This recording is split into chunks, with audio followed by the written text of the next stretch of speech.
আচ্ছা একটু মনোযোগ দাও সবাই পলিমার সায়েন্স এন্ড ইঞ্জিনিয়ারিং এই কোর্সটা আসলে করার উদ্দেশ্যটা কি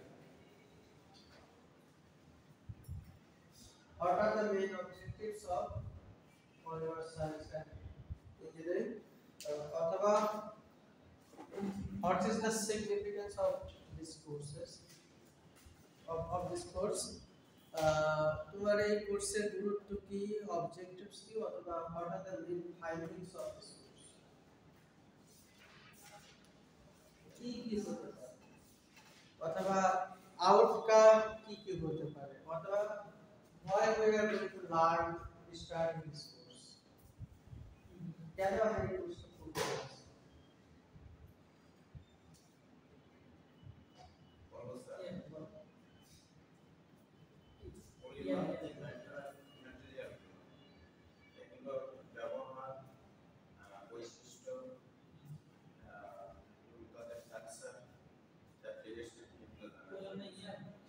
textile engineer polymer science polymer material জানার দরকার আছে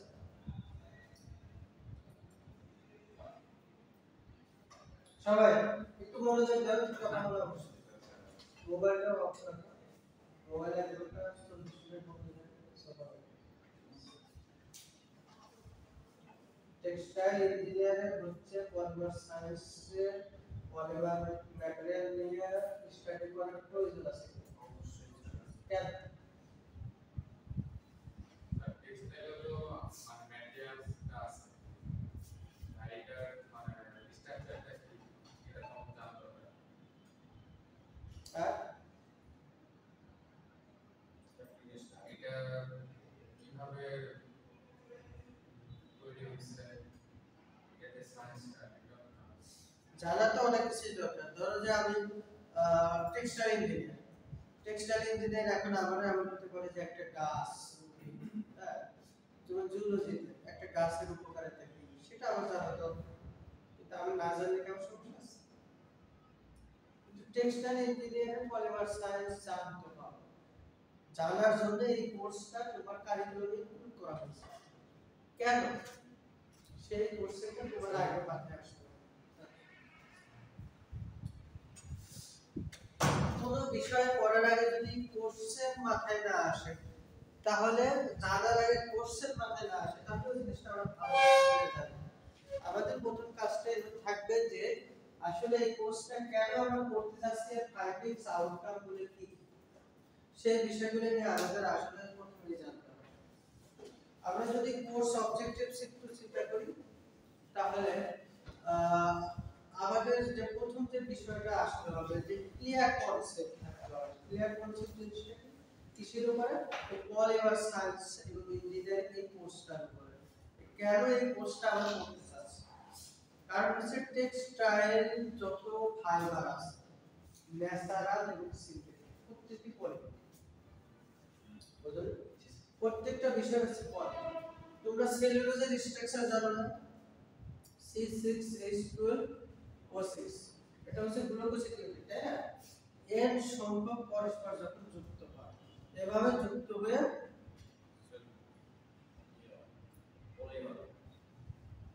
এভাবে কন্টিনিউয়াসলি চেইনের মাধ্যমে যুক্ত হয়ে কত সংখ্যক n সংখ্যক n সমান ধরে নেওয়া হয় 5000 এইভাবে গ্লুকোসিড ইউনিটগুলো যুক্ত হয়ে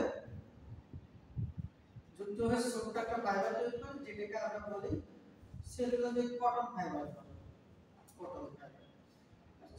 তাহলে এটা কি একটা পলিমার না পলিমার এবং এটাকে আমরা বলি কি ন্যাচারাল পলিমার কি ধরনের polymer natural polymer polymer science কথাটা আসলে সবার আগে আমাদের মাথায় আসে সিনথেটিক পলিমার, তাই না?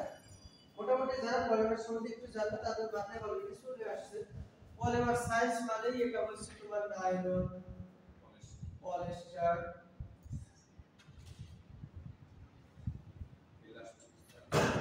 অ্যাক্রাইলিক, এগুলো চলে আসছে মাথায়।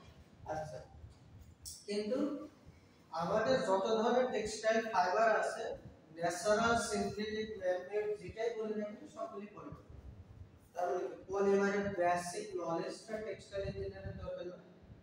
তাহলে to build a clear concept on polymeric materials, their properties, manufacturing procedure, techniques, তারপর হচ্ছে বিভিন্ন ধরনের properties like as thermal, physical, chemical, এই এই ধরনের প্রপার্টিজ গুলো সম্বন্ধে ক্লিয়ার কনসেপ্ট বিল্ড করার জন্য বেসিক্যালি এই কোর্সটা অফার করা হয়েছে এবং এই কোর্সটা কারিকুলামে ইনক্লুড করা হয়েছে। কথা বুঝতে পারছো? আমি যখন 2010 সালে প্রথম ভাইভাতে যাই, গ্রাজুয়েশন শেষ করে, তখন আমাকে প্রথম সিলেক্টেড সিইও আমাকে এসকিউগুলো কোশ্চেন করছে। প্রথম কোশ্চেনটাই ছিল এরকম যে তোমার আন্ডারগ্রেডে কি কি ধরনের কোর্স ছিল? টেস্টিং আমি একটু ভালো পারতাম, তো আমি সারাকে একটু টেস্টিং বলে বলছি, টেক্সটাইল টেস্টিং, তারপর হচ্ছে পলিমার সায়েন্স, ওয়েট প্রসেসিং, যেহেতু আমার ব্যাকগ্রাউন্ড ছিল ডিপ্লোমা এবং বিএসসিতে। উনি এই কোশ্চেনগুলো আমাকে করছে, করার পর উনি যেহেতু টেস্টিং ল্যাবে আমাকে হচ্ছে ইয়া করছিল, উনি টেস্টিং দিকে আমাকে করছে, টেক্সটাইল টেস্টিং, কোয়ালিটি কন্ট্রোল। তারপর তোমার এই কোর্সটা করার উদ্দেশ্য কি ছিল, এই কোর্সে কি কি কন্টেন্ট ছিল, কেন এই কোর্সটা অফার করা হয়েছে, এই জাতীয় কোর্সগুলো করছে।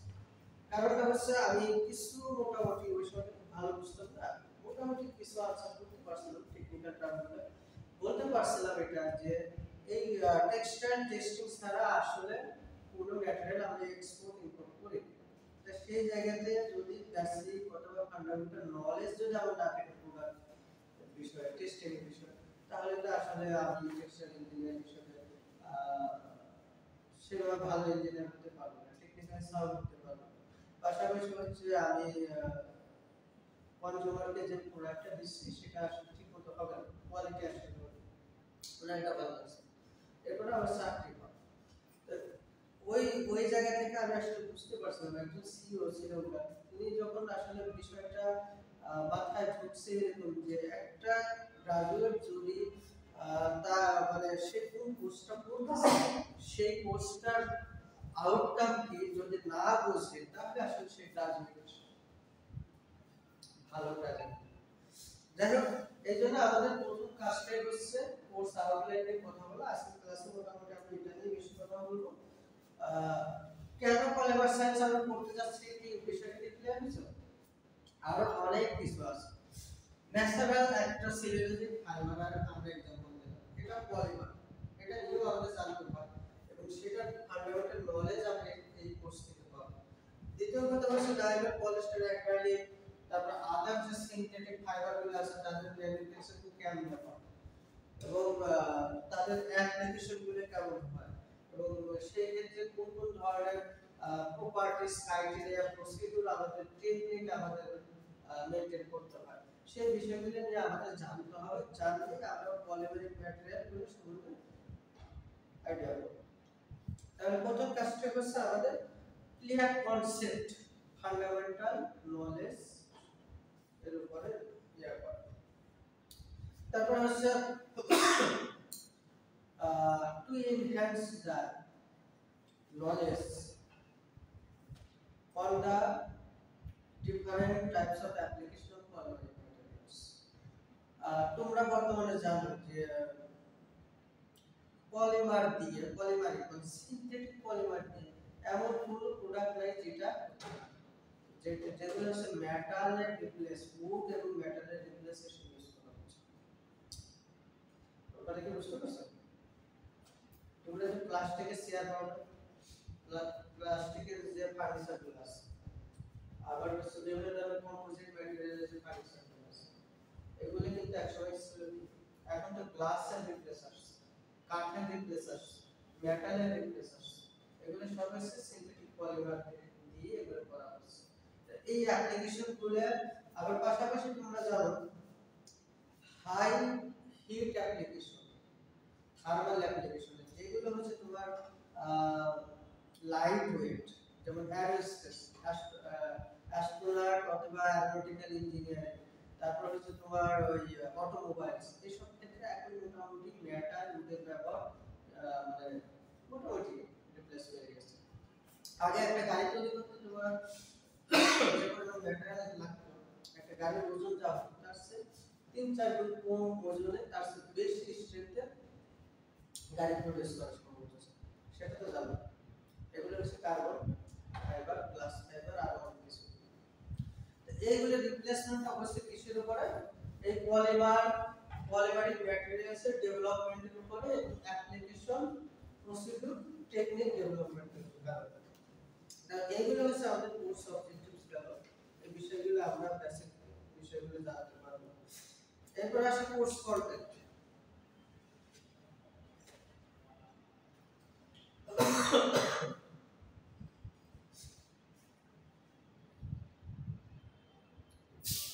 এগুলো একটু লিখুন, তবে এটা আমি দিয়ে দিব। প্রথম হচ্ছে ইন্ট্রোডাকশন,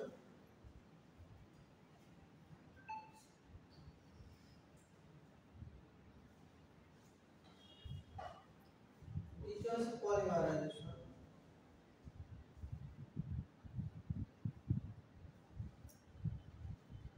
তৃতীয় হচ্ছে মলিকুলার ওয়েট,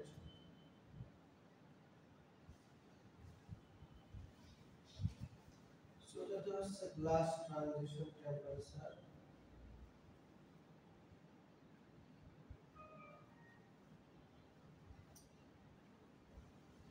পঞ্চম হচ্ছে ক্রিস্টালিটি,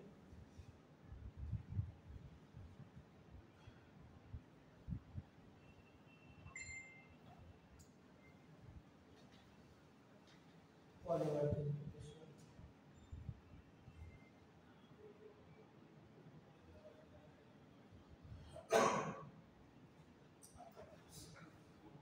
analysis properties application,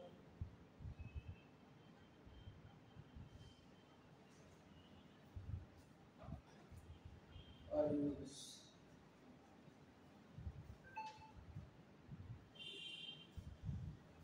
এইগুলো হচ্ছে পুরো সেমিস্টারে আমরা পড়ব। প্রথম দুইটা যদি একটু কথা বলি, সেটা হচ্ছে ইন্ট্রোডাকশন।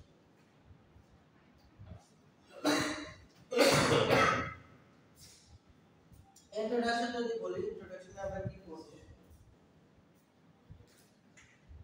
পলিমার কাকে বলে?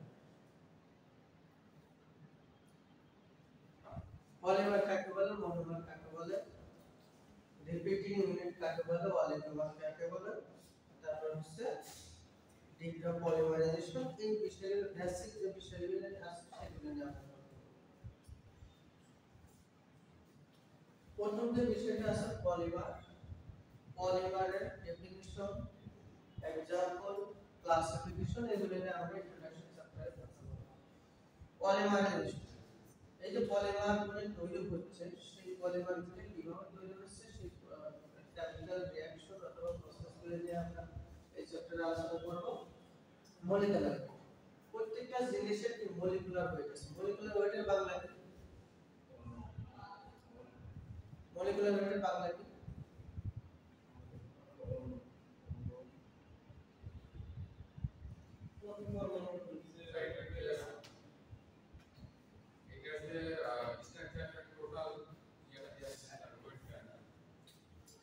মলিকুলার, মলিকুলার বাংলা কি? অণু। মলিকুলার মানে হচ্ছে আণবিক।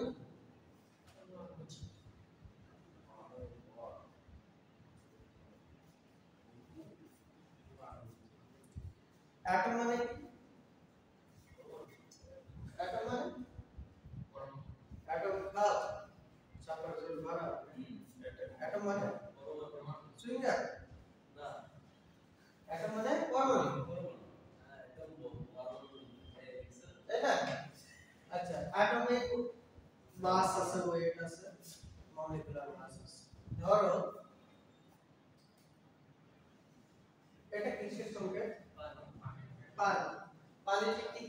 পানি ভাঙলে কি কি পাওয়া যায়? হাইড্রোজেন হাইড্রোজেন পাওয়া যায়, অক্সিজেন পাওয়া যায়, তাই না? হাইড্রোজেন পাওয়া যায়, কি পাওয়া যায়? অক্সিজেন পাওয়া যায়। এটা কি পানির একটা অণু, পানির একটা মলিকুল। এটা কিসের? হাইড্রোজেনের অ্যাটম, তাই না? এটা অক্সিজেনের। আচ্ছা, বিষয়টা হচ্ছে তোমার এটা হচ্ছে মলিকুল। আচ্ছা, এটার ওজন কত হতে পারে? মলিকুলার ওয়েট কত হতে পারে পানি? হ্যাঁ,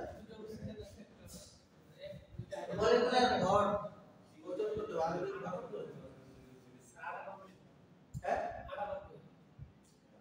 98 তে 7 করে গেছে। আচ্ছা দেখো, এটা হাইড্রোজেনের আমরা জানি 1.008 না, হাইড্রোজেন কয়টা আছে? দুইটা না, প্লাস অক্সিজেন কত? 16 না, টোটাল কত? 18.0016। সেকেন্ডে 18 ধরো। পানির আণবিক ভর কত? মলিকুলার ওয়েট কত? 18, তাই না? পানির আণবিক ভর মলিকুলার ওয়েট 18। সিমিলারলি প্রত্যেকটা পলিমারিক ম্যাটেরিয়ালের আমরা হচ্ছে মলিকুলার ওয়েট বের করতে হবে।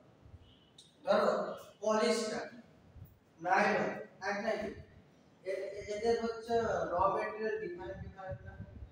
এক এক ধরনের র ম্যাটেরিয়াল অথবা কেমিক্যাল রিঅ্যাকশনের মাধ্যমে এই ধরনের ফাইবারগুলো তৈরি করা হয় এবং প্রত্যেকটা ফাইবারের র ম্যাটেরিয়াল অথবা মনোমার যে মলিকুল দিয়ে তৈরি হয়েছে প্রত্যেকটা ডিফারেন্ট মলিকুলার ওয়েট ডিফারেন্ট, তাদের কেমিক্যাল স্ট্রাকচার ডিফারেন্ট, তাদের strength different, properties different.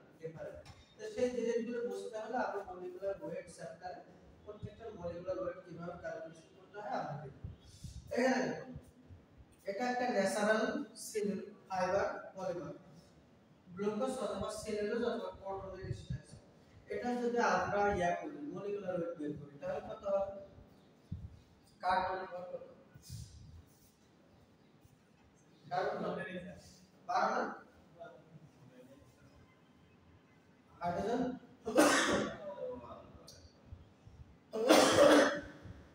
Hydrogen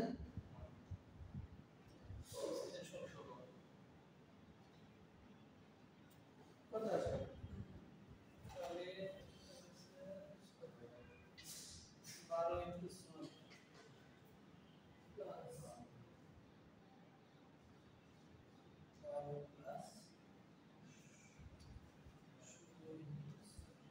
180, হ্যাঁ 180।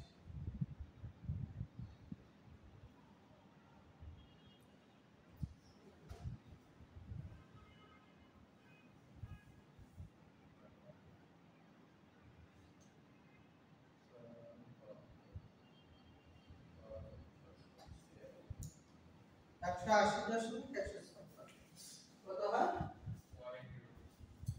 আমরা অ্যাপ্রক্সিমেটলি গ্রাম, তাই না? গ্রাম পার মোল, একটা মোল না, একটা মলিকুলই তো বলছি, একটা গ্রাম পার মোল। তাহলে এইভাবে এই চ্যাপ্টারে আরো বেশ কিছু তোমার থিওরি আছে, ম্যাথমেটিক্যাল এক্সপ্রেশন আছে।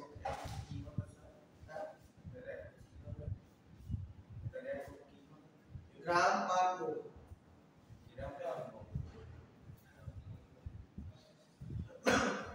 আচ্ছা এই চ্যাপ্টারে আপনি এই বিষয়গুলো নিয়ে আলোচনা করব। এরপর আছে গ্লাস ট্রানজিশন টেম্পারেচার। তোমরা ফ্যাক্টরিতে যারা জব করো, যারা ডাইয়ে আসো, তারা জানো যে আসলে সিনথেটিক ফাইবারগুলো ডাই করতে গেলে একটা স্পেসিফিক টেম্পারেচার লাগে। মানে সেলুলোসিক এবং natural synthetic both types of ফ্যাব্রিকের ফাইবারের ক্ষেত্রে আসলে স্পেসিফিক টেম্পারেচার মেনটেন। যেমন হচ্ছে তুমি যদি কটন ডাইং করো তাহলে তিনটা মিডিয়ামে তুমি ডাইং করে থাকো। একটা হচ্ছে কোল্ড মিডিয়াম, একটা হচ্ছে কোল্ড ব্র্যান্ড, একটা হচ্ছে মিডিয়াম ব্র্যান্ড, আর একটা হচ্ছে হট ব্র্যান্ড। কোল্ড ব্র্যান্ডের ক্ষেত্রে তুমি 40-50 ডিগ্রি সেন্টিগ্রেড টেম্পারেচারে ডাইং করবে, আর মিডিয়াম হচ্ছে 60-65, আর হট হচ্ছে 80-85-90 ডিগ্রি। তা এখানে টেম্পারেচার একটা ইম্পর্টেন্ট ম্যাটার। কিন্তু তুমি যখন সিনথেটিক ভাবে ডায়েট করতে যাও, তো সেক্ষেত্রে তোমাকে কি করতে হবে? যদি পলিস্টার তুমি কনসিডার করো, 180 70 এই টেম্পারেচার ডায়েট করা পসিবল? কি হবে? পলিস্টার আমরা ডায়েট করতে টেম্পারেচার হ্যাঁ 130 না 30। আচ্ছা, কারেক্ট হচ্ছে কি দেখো, টেম্পারেচার এই যে গ্লাস ট্রানজিশন টেম্পারেচার, এটা একটা মার্জিনাল টেম্পারেচার, যে টেম্পারেচার পর্যন্ত তুমি একটা ম্যাটেরিয়ালের chemical orientation, chemical structure orientation change হয়। পলিস্টার ফাইবারের সাথে ডিসপার্স ডাইস দিয়ে টাইপ করা হয়। পলিস্টার ডিসপার্সের মধ্যে কোনো ধরনের ইন্টারঅ্যাকশন হয় না, কেমিক্যাল বন্ড হয়। জাস্ট কি হয় সেখানে সিনথেটিক জিনিস, তুমি যখন একটু বেশি তাপ দিবে সেটা কি হবে? ফুলে পড়বে, এটা সুই লাগবে, তাই না? নরম হবে, রাবারের মধ্যে হবে। পলিস্টারকে তুমি যখন তাপ দাও তখন এটা কি হয়? জাস্ট এভাবে সুই লাগবে, তার ভিতরে জায়গাটা বের ফ্রি স্পেসটা বের। এরপর হচ্ছে ডাইস মলিকিউল ভিতরে যে ফ্রি স্পেস, এরপর যখন টেম্পারেচার সরায় দেন তখন এটা কি হয়? আরেক জায়গায় চলে আসে, ডাইস মলিকিউল ট্র্যাপ হয়। এগুলো আমরা নিয়ে পড়বো যখন গ্লাস ট্রানজিশন টেম্পারেচার চ্যাপ্টারে যাব। বিষয়টা হচ্ছে এরকম, প্রত্যেকটা ম্যাটেরিয়ালে কয়েকটা স্টেপ, যেমন বরফকে তাপ দিলে কি হয়? ধরো এখানে কি আছে? পানি আছে, পানির টেম্পারেচার তুমি জানো কত? নরমাল পানি আছে, সেটাকে তুমি যদি ইয়া করো, মানে টেম্পারেচার রিডিউস করো, তাহলে এটা কি হবে? বরফ হবে। এটা কি হবে? আইস। এটাকে যদি তাপ দাও কি হবে? পানি। আর যদি তাপ দাও তুমি বাষ্প হবে, তাই না? গ্যাসিয়াস সৃষ্টি হবে। আর যদি তাপ দাও, তাপ যদি আরো বাড়াতে থাকো তাহলে কি হবে? এটা প্লাজমা সৃষ্টি হবে। জাস্ট এগুলো প্লাস এবং মাইনাস আয়োনাইজ স্টেজে এটা বাতাসে মুভ করতে থাকে, এক্সাইটেড অবস্থা। তাহলে পদার্থের কয়টা অবস্থা? চারটা। একটা হচ্ছে তোমার কঠিন তরল বায়বীয় অথবা গ্যাসীয়, আর একটা হচ্ছে প্লাজমা। প্লাজমাটা তোমরা প্লাজমা স্টাডি করো, এখন অনেক ধরনের রিসার্চ প্লাজমার উপর হচ্ছে, আমার নিজের একটা কাজ আপনি শুরু করছি। যাই হোক, বিষয়টা হচ্ছে এই গ্লাস ট্রানজিশন টেম্পারেচার, এই জিনিসটা হচ্ছে এমন একটা মার্জিনাল টেম্পারেচার, যে টেম্পারেচার পর্যন্ত কোনো ম্যাটেরিয়ালের তার অরিজিনাল ডাইমেনশনে কোনো চেঞ্জ হয় না। কিন্তু টেম্পারেচার উপরে উঠতে থাকলে তার আস্তে আস্তে কি হয়? তার কেমিক্যাল স্ট্রাকচারটা ব্রেক করতে থাকে, সেটা আস্তে আস্তে কি সুইলাম হয়, মানে গরম হতে থাকে, তারপর এটা গ্যাসিয়াস তরল হয়, লিকুইড হয়, তারপর বাইরে হতে থাকে। তাহলে ধরো এটা একটা প্লাস্টিক, প্লাস্টিক মার্কার, এটাকে আমি ধরো 80 ডিগ্রি সেন্টিগ্রেড টেম্পারেচার তাপ দিলাম, মোটামুটি এর কোনো সিএনজি হলো, এর যে ডাইমেনশন, মানে এটা সফট হয় না, এটা প্রসারিত হচ্ছে না, এর যে অরিজিনাল যে শেপটা, স্ট্রেংথ, ডাইমেনশন সবকিছু সেম আছে, এটা যেরকম স্ট্রেংথ আছে সবকিছু আছে। যখন এখানে কি করলাম 81 ডিগ্রি সেন্টিগ্রেড 1 ডিগ্রি বাড়াইলাম, তখন এটা কি হলো? সফট হবে না? এটা প্লাস্টিক রাবার, রাবার একটু সফট হয়ে যাবে। আচ্ছা, তাহলে যখন 82 ডিগ্রি করলাম তখন এটা আরো সফট হয়ে যাবে, তখন এটাকে জাস্ট খুব সহজে বাঁকাতে ইচ্ছে না, প্রসারিত করছে। আচ্ছা, যখন এটা প্রসারিত করলাম তখন এটা কি হলো? লিকুইড হলো। তাহলে এই স্টেটটা কি সলিড স্টেট না? 80 ডিগ্রি সেন্টিগ্রেড টেম্পারেচার পর্যন্ত এই ম্যাটেরিয়ালগুলো ফিজিক্যাল ডিসটরশন হচ্ছে না, কোনো চেঞ্জ হচ্ছে না। ফিজিক্যাল ডিসটরশন মানে ভিজুয়ালি যখন বোঝা যাচ্ছে না, তার মানে কি এর ভিতরে কোনো ধরনের কেমিক্যাল যে স্ট্রাকচার গুলো আছে সেগুলো কোনো চেঞ্জ হচ্ছে না।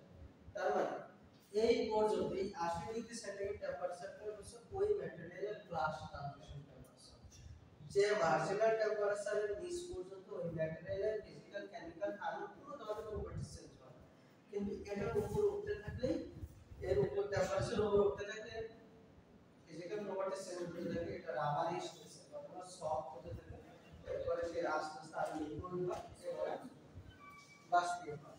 এই জায়গাতে হচ্ছে এই যে মার্জিনাল যে টেম্পারেচারটা সেই টেম্পারেচারটাকে আমরা বলতেছি কি ফ্লাশ ট্রানজিশন টেম্পারেচার। আর কথা কি বুঝা গেছে? বুঝতে পারছেন? আচ্ছা, এটা নিয়ে আমরা এই চ্যাপ্টারে কথা বলবো। তারপর আছে ক্রিস্টালিনিটি। প্রত্যেকটা ক্লাসে আমি প্রত্যেকটা ম্যাটেরিয়ালের অ্যামরফসনেস এবং ক্রিস্টালিনেস নিয়ে কথা বলবো।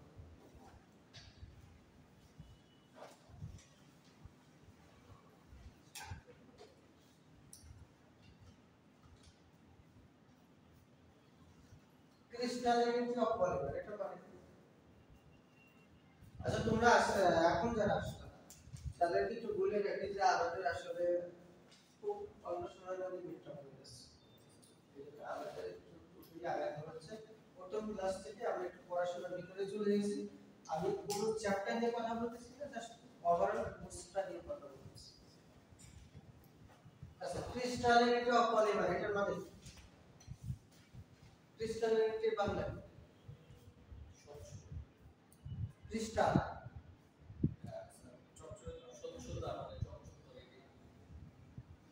ক্রিস্টাল আঞ্চলিক গুগল করো।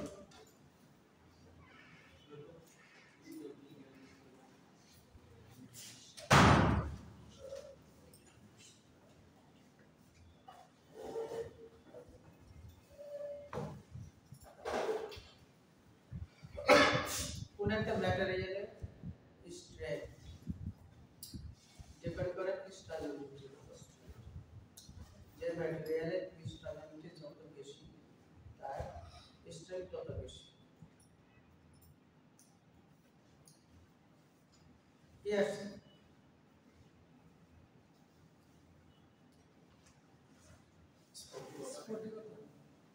স্ফটিক একটা স্ফটিক মানে দেখছি গুগলে জিজ্ঞেস করে ক্রিস্টালিনিটি অফ পলিমার এটা ডাইরেক্টলি বোঝায়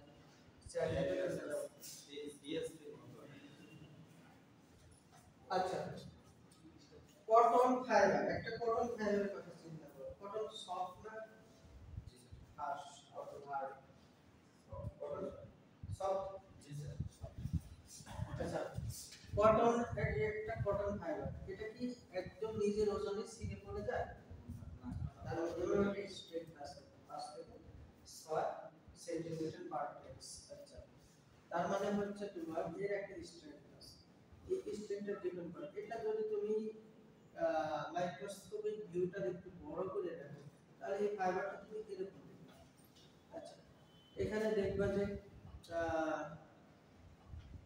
এই সেলুলোজের স্ট্রাকচারটা আমরা আঁকেছি তাই না প্রথম তো তৈরি হয় 1946-97% সেলুলোজ তাহলে এই সেলুলোজের মধ্যে কি আছে কার্বন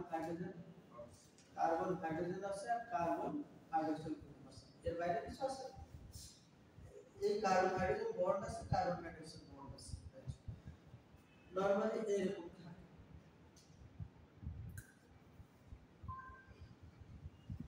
পুরো স্ট্রাকচার একটা ফাইবারকে অনেক বড় করে যখন দেখি তখন এরকম যেখানে এই যে দাগগুলো দেখতেছি এগুলো হচ্ছে অ্যাটমিক লেয়ার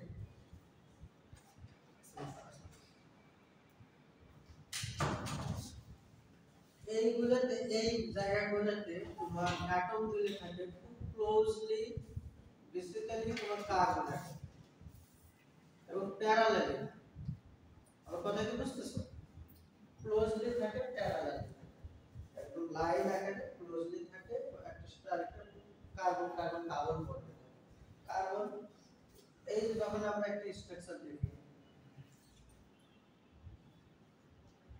সেলুলোজের স্ট্রাকচার দেখি তখন এতগুলো কার্বন থাকে কয়টা কার্বন থাকে 6টা এখানে আরেকটা আছে তো এই কার্বন কার্বন বন্ড হচ্ছে না carbon carbon double bond covalent strong covalent bond এই যে প্যারালালি লেয়ার লাইন গুলো আছে এইগুলো হচ্ছে তোমার এইগুলো, এবং এখানে ক্লোজলি কার্বন অ্যাটমগুলো থাকে, এবং এই জায়গাগুলো হচ্ছে এই ফাইবারের স্ট্রেংথ আইডেন্টিফাই মানে ইন্ডিকেট করে। এটাকে বলে ক্রিস্টালাইন রিজন। তাহলে এই ফাইবারের মধ্যে যেখানে এই যে অ্যাটমিক লেয়ারগুলো খুব ক্লোজলি আছে, প্যারালালি আছে, ওই অংশগুলো হচ্ছে ওই ফাইবারের ক্রিস্টালাইন রিজন, এবং ক্রিস্টালাইন রিজনটাই হচ্ছে এই ফাইবারের স্ট্রেংথটাকে ইন্ডিকেট করতেছে। আচ্ছা, এর মাঝে যে এইখানে যেগুলো দেখতেছ ফাঁকা জায়গা, এটা হচ্ছে বলে হচ্ছে অ্যামরফাস রিজন। এগুলো তো জানো না, লাস্ট ক্লাস আমার যারা বলেছে তারা এটা নিয়ে আমরা অনেকবার কথা বলেছি, তাই না? অ্যামরফাস রিজন, সেই অ্যামরফাস রিজনের মধ্যে এখানে তোমার কার্বন হাইড্রোক্সাইড থাকে, এবং এইগুলো হচ্ছে একটা অ্যাটম থেকে মলিকিউল থেকে আরেকটা মলিকিউলের ডিসটেন্স বেশি থাকে, এবং সেখানে চেইনগুলো ফ্লেক্সিবল থাকে, খুব সহজে মুভ করে, মানে ক্লোজলি অ্যাটমগুলো মলিকিউলগুলো থাকে। এই জায়গাগুলোর মধ্যে একটা অ্যাটম থেকে আরেকটা অ্যাটম, একটা মলিকিউল থেকে আরেকটা মলিকিউলের ডিসটেন্স বেশি থাকে, ওই বন্ডের মাধ্যমে থাকে, খুব সহজে স্লিপ হয়, যে কারণে এই কটন ফাইবারটাকে যখন তুমি ইয়া করবে এবং বাঁকা খুব সহজে ফ্লেক্সিবলটা হচ্ছে এই অ্যামরফাস রিজিয়নের কারণে। আর এটা যখন তুমি টেনে শিখতে যাচ্ছ তার স্ট্রেংথটা দিচ্ছে ক্রিস্টালাইন রিজন। এই ক্রিস্টালাইনিটি এবং অ্যামরফাসনেস ডিপেন্ড করে কোন একটা পলিমেরিক ম্যাটেরিয়াল তার স্ট্রেংথটা কেমন, তার অ্যামরফাসনেস ফ্লেক্সিবিলিটি কেমন হবে, তার ইলাস্টিসিটি কেমন হবে, এলিমিনেশন কেমন হবে। এই জিনিসগুলো হচ্ছে আমরা এই চ্যাপ্টারে পড়ব, ক্রিস্টালাইনিটি অফ পলিমার। তোমরা জানো মেটাল, ধরো আয়রন তো ফ্লেক্সিবল, আয়রন খুব সহজে প্রসারিত হয়, আয়রনের যে কার্বন অ্যাটমগুলো আছে ক্লোজ, সেখানে কোনো ফ্রি স্পেস আছে না, আয়রন তো ওয়াটার অ্যাবজর্ব করে না, তাহলে সেই ক্ষেত্রে খুবই নেগলিজিবল পরিমাণ হয়তো করতে পারে। সেখানে যদি তোমরা আয়রনের স্ট্রাকচারটা দেখো, সেখানে এত ক্লোজলি এগুলো আছে, এই অ্যামরফাস রিজিয়নটা নাই বলতে হবে, মানে ফাঁকা স্পেসটা নাই, অ্যামরফাস রিজিয়নটা নাই। তো সেই জায়গাতে তোমার যদি কটনটা দেখো, তাহলে কটন কি প্রচুর পরিমাণে অ্যাবজর্ব করে না, ডাইস কেমিক্যাল অ্যাবজর্ব করে, ওয়াটার অ্যাবজর্ব করে, তাই না? বাতাস থেকে কত পার্সেন্ট ওয়াটার অ্যাবজর্ব করে কটন? পার্সেন্ট এর মধ্যে সেটা 8.5 না, তারপরে স্ট্যান্ডার্ড অ্যাটমসফিয়ারিক কন্ডিশন তুমি যদি সেটআপ করে দিতে পারো, সেখানে সেই অ্যাটমসফিয়ার থেকে 100 কেজি তুলা 8.5 কেজি পানি শোষণ করতে পারে। সেগুলো কিসের মাধ্যমে শোষণ করে? অ্যামরফাস রিজিয়নের মাধ্যমে। এইখানে কোনো মলিকিউল ঢোকার মতো জায়গা নেই, অ্যাটম বা মলিকিউল ঢোকার মতো জায়গা নেই। তা মেটালের ক্ষেত্রে কি এই অ্যামরফাস রিজিয়ন আছে? না, যে কারণে ফ্লেক্সিবল না, তার অ্যাবজর্পশন ক্ষমতা নেই, অনেক স্ট্রং এবং ব্রিটল। মেটালকে তুমি যদি কি বলো টানা টানা করতে, তাই না? ব্রিটল, অনেক বেশি স্ট্রেংথ দিলে এটা ভেঙে যাবে, প্রসারিত হবে, খুবই অল্প পরিমাণে প্রসারিত হবে। আর এই টেক্সটাইল মেটাল যেগুলো অ্যামরফাস রিজিয়ন আছে, এটা প্রসারিত হয়, ফ্লেক্সিবল, উইজ দেওয়া যায়, পাত দেওয়া যায়, যে কারণে এগুলো স্পিনেবল এবং সুতা তৈরি করা হয়। এই জিনিসগুলো নিয়ে আমরা ক্রিস্টালাইনিটি অফ পলিমার এই চ্যাপ্টারে আলোচনা করব। আর পলিমার ডিগ্রেডেশন এই চ্যাপ্টারে আসো, তোমরা খুব ভালো করে জানো যে প্রত্যেকটা ম্যাটেরিয়াল তার কি বলবো ফাংশনালিটি, তার হচ্ছে প্রপার্টিজ, এগুলো বিভিন্ন পারিপার্শ্বিক, ফিজিক্যাল, কেমিক্যাল, থার্মাল প্রেসারের কারণে এগুলো কি হয়, আস্তে আস্তে তার ফাংশনালিটি নষ্ট হতে থাকে, ডিগ্রেড হয়। আমরা তো জানি যে পলিমারিক, যে সিনথেটিক পলিমারিক গুলো, এটা 100 বছর কিছু হয়, তাই না? 100-200 বছর, কিন্তু তারপর তো 100-200 বছর পর এটা নষ্ট হয়ে যাবে। প্লাস্টিকের বিভিন্ন ধরনের ম্যাটেরিয়াল আছে, যদি তুমি সানলাইটে অনেক সময় এক্সপোজ করে রাখো, তা সেই জায়গায় কি হয়, ডিসকালার হয়, আরো কিছু হয়, স্ট্রেংথ কম হয়। কারণ সানলাইটে যদি তুমি একটা প্লাস্টিকের চেয়ার, টেবিল কিছু রেখে দাও, ওটা সূর্যের মধ্যে শুধু হিটটাই আসবে, আরো অনেক ধরনের রে আসে, আল্ট্রাভায়োলেট রে আসে, যেটা কি করে বিভিন্ন ধরনের কেমিক্যাল বন্ডটাকে লং টাইম এক্সপোজ করে রাখলে কেমিক্যাল বন্ডগুলোকে সে হচ্ছে ব্রেক করে ফেলে। তখন আস্তে আস্তে কি হয়, স্ট্রেংথ ফল করে, ডিকালারাইজেশন হয়, ওটা কালার চেঞ্জ হয়ে যায় প্রথমে, তারপর আস্তে আস্তে স্ট্রেংথ ফল করে এবং এক পর্যায়ে তুমি যখন হালকা লোড অ্যাপ্লিকেশন এটা ব্রেক করে। এই ধরনের বিভিন্ন ধরনের ডিগ্রেডেশন বিষয়গুলো নিয়ে সিম্পল এক পেজের একটা চ্যাপ্টার আছে, সেগুলো আমরা বলব কি কি কারণে বেসিক্যালি পলিমার ডিগ্রেডেশন হয়।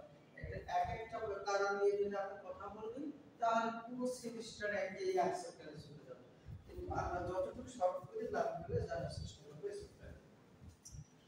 তারপর হচ্ছে ফাইনালি প্রপার্টিজ অ্যাপ্লিকেশন আর ইউজেস অফ পলিমার ম্যাটেরিয়ালস। এগুলো নিয়ে আমরা বুঝতেই পারছি যে আসলে পলিমারটা কোথায় ইউজ হচ্ছে। ন্যাচারাল এবং সিনথেটিক পলিমারের বাইরে টেক্সটাইলে আর কিছু নেই। তো সেক্ষেত্রে আমরা এখানে বেসিক্যালি সিনথেটিক পলিমার নিয়ে কথা বলবো, পাশাপাশি ন্যাচারাল পলিমারের কিছু প্রপার্টিজ অফ কম্পারেটিভলি আমরা আলোচনা করব। এটা গেল হচ্ছে পলিমার সায়েন্সের কোর্স আউটলাইন। তোমরা যদি এই পর্যন্ত কোনো কোশ্চেন থাকে এই কোর্সে তাহলে আমাকে জিজ্ঞেস করতে পারো। আর এটা হচ্ছে সবগুলো তোমাদের কোর্সগুলোতে দিয়ে দিতে হবে। স্যার আমাদের তো স্যার ক্লাস আগে সায়নটা ছিল, একটু মাঝে থেকে কিছু ঝামেলা হয়েছে এক্সামশন। আচ্ছা, তোমাদের 6:30 পর্যন্ত ক্লাস করতে সমস্যা আছে? না হ্যাঁ স্যার 10টা থেকে পুরো দেখি স্যার আগের রুটিনটাই তো স্যার ঠিক স্যার, আমরা কিছু কিছু প্রবলেমের জন্য আগে আচ্ছা এখানে বিষয়টা হচ্ছে আমরা আসলে স্টুডেন্টের কথা চিন্তা করে সাইলোটে করা হচ্ছে, তো স্টুডেন্টের কথা চিন্তা করে যে তারা 6:30 পর্যন্ত সন্ধ্যা পর্যন্ত থাকতে পারবে কিনা, কলেজ রুম থেকে আসে, সেজন্য সকালে করা হয়েছে। এখন তোমরা যদি আবার চাও আসলে 9:30 করতে সমস্যা নেই।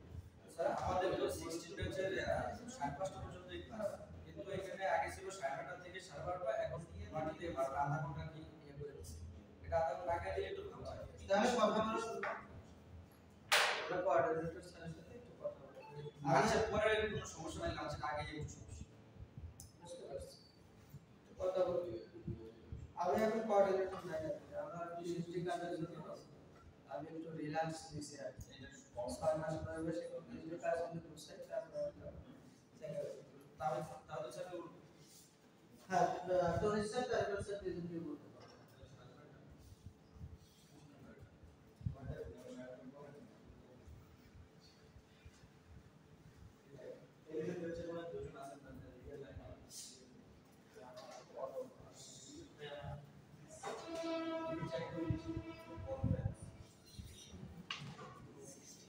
আচ্ছা, এটা স্যার 11 আর কত ব্যাচ?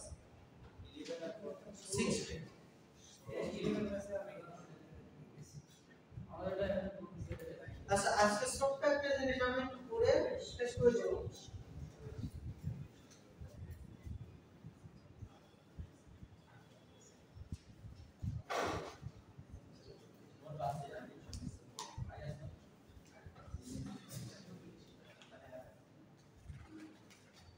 দেখো,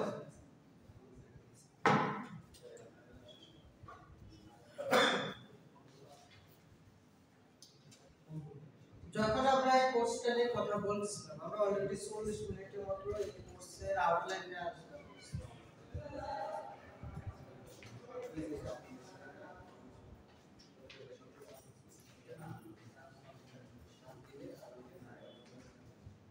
আমার কথা শুনতেছো?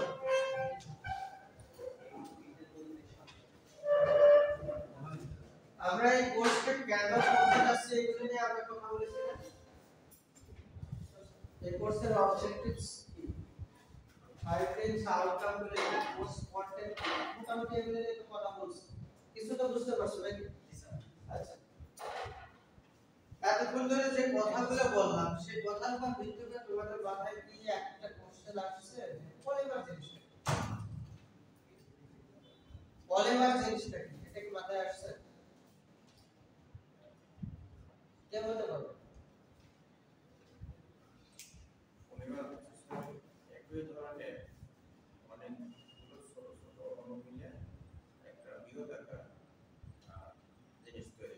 আর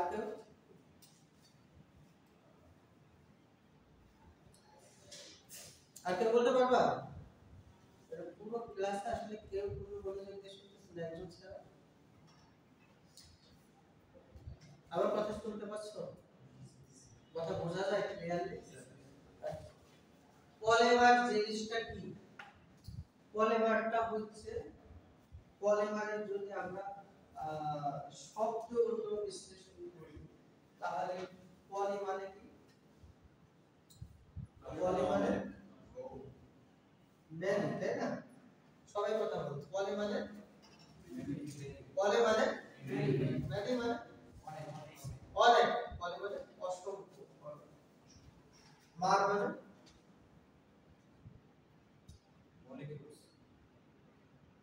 mar comes from meros, Greek meros, means হচ্ছে তোমার part of অংশ, অসংখ্য অংশ যখন যুক্ত হয়, যুক্ত হয়ে নতুন কিছু হয়, সেটাই হচ্ছে পলিমার। ঠিক আছে? ছোট ছোট অসংখ্য পার্টস অংশ যখন একত্রিত হয়, একত্রিত হয়ে একটা বড় আকারের প্রোডাক্ট তৈরি করে, কম্পাউন্ড তৈরি করে, সেটাকে কি বলে? Polymer. Polymer is a large compound which is derived from the many smaller molecules or compounds. যদি আমরা করি, एग्जांपल দিই, তাহলে আমরা এখানে কি বলতে পারি বলো? পলিথিলিনের নাম শুনছো? পলিথিলিন এই তোমাদের ব্যবস্থা পলিথিলিন। ইথিলিনের সংকেত কি?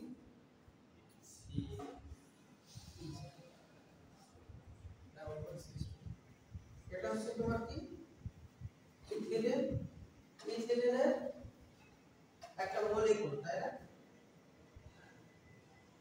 মলিকুল কি সবাই বুঝছো? মলিকুল হচ্ছে একটা মলিকুল, এটা হচ্ছে ইথিলিন। আচ্ছা, ইথিলিনকে যদি আমরা পলিমারাইজেশন করি, পলিমারাইজেশনের মাধ্যমে এটা কি হচ্ছে? পলিইথিলিন হচ্ছে। কি হচ্ছে?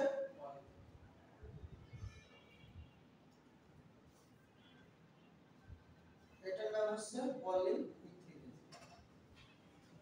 এখানে কয়টা ছিল মনোমার অথবা মলিকুল ইথিলিনে? এখানে কয়টা আছে? হ্যাঁ, 5000 না, এর সংখ্যা এক্স্যাক্টলি আমরা জানি না। এর সংখ্যা আমরা সেলুলোজটা জানি। এটার ক্ষেত্রে আমরা তার মানে এটা একটা পাত্র, এর মধ্যে আমরা কি দিছিলাম? ইথিলিন দিছিলাম। ইথিলিন কতগুলো দিছিলাম আমরা? 300। ধরো 500 টা আছে। তো প্রত্যেকটা আলাদা আলাদা ইথিলিন মলিকুল, এবং প্রত্যেকটাকে আমরা ইথিলিন বলতেছিলাম। কিন্তু যখন রিঅ্যাকশনটা হলো, হওয়ার পরে সেটা কি হলো? পলিইথিলিন। এখন ওটাকে আর আমরা ইথিলিন বলতেছি। কি বলতেছি? পলিইথিলিন। ইথিলিনের যে ধরনের বৈশিষ্ট্য, প্রপার্টিজ, আর পলিইথিলিনের প্রপার্টিজ কি সেম? Totally different. তাহলে আমরা এখানে কি পাচ্ছি? এই যে পলিমারের কথা যখন বলছিলাম, পলিমারে মেনি, মার হলো পার্ট বা অংশ। এখানে এইরকম 500টা ছোট ছোট অংশ যুক্ত হয়ে কি হয়েছে? পলিইথিলিন হয়েছে না? এই পলিইথিলিনটা হয়েছে না? এই ছোট ছোট অংশ। ধরো এটাকে যদি আমরা আরো অন্যভাবে বলি, এই ইথিলিনগুলো শুধু এইরকম।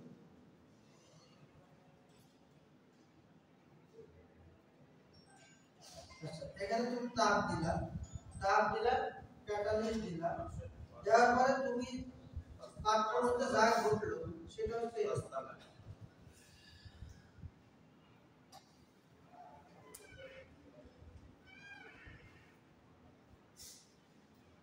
যেটা ঘটলো সেটা কি? কথা কি বুঝতে পারছো? এই যে মনোমারগুলা, মলিকুলগুলা, ইথিলিন মলিকুলগুলো পাত্রের মধ্যে ছিল সিঙ্গেল, ইন্ডিভিজুয়াল। কার সাথে কার কানেকশন ছিল না, কেমিক্যাল রিঅ্যাকশন ছিল না, যখন তুমি সেখানে রিঅ্যাকশনটা করাইলা ইথিলিন মলিকিউলগুলো যুক্ত হয়ে এরকম একটা চেইন তৈরি করলে একটা প্রোডাক্ট প্রডিউস হবে, সেটাকে আমরা বলছি কি পলিথিলিন। তাহলে পলিমারের ডেফিনিশন থেকে আমরা জানতে পারলাম যখন অসংখ্য ছোট ছোট part many sort of smaller part connected each other to produce large compound macromolecule which is what polymer. তাহলে এখানে ইথিলিনের মনোমারগুলো যুক্ত হয়ে পলিথিন তৈরি করলো। পলিথিন হচ্ছে পলিমার, ইথিলিন হচ্ছে মলিকিউল অথবা মনোমার। আমার কথা কি ক্লিয়ার সবাই? তাহলে অসংখ্য পার্ট যুক্ত হয়েছে পলিথিন, তাহলে কি ধরনের পলিথিনকে আমরা কি বলবো? পলিমার বলবো না? পলিমার। না বুঝলে আপনি জিজ্ঞেস করতে হবে। সময় আছে?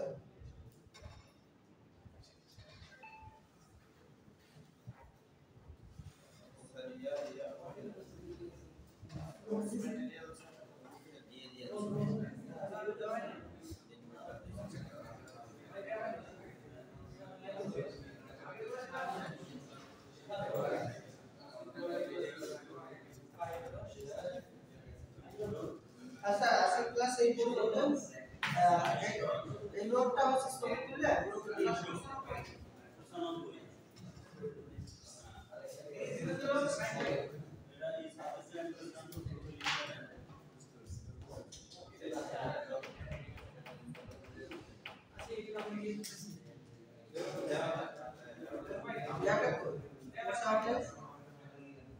ভিডিও